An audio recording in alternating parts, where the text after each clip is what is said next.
Баба отново в градината на родната си къща. Никога не съм я питала какви цветя е имало покрай оградата, какъв е бил вкусът на въздуха, дали любимата й рокля и тогава е била зелена. Затова си ги измислям, като всеки свят. Тя пристъпва от камък на камък и гледа прашните си ръце, най-просторният език на детството и на остаряването. Избърсва ги в вътрешния край на роклята, за да не забележи майка й.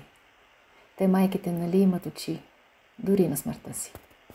Избърсва ги като вината, че си надживял онези, които те обичат. Безуспешно тя пътува с тебе като всяко минало. Това са ръцете, с които отглежда майка ми, с които ме завива, за да не настина.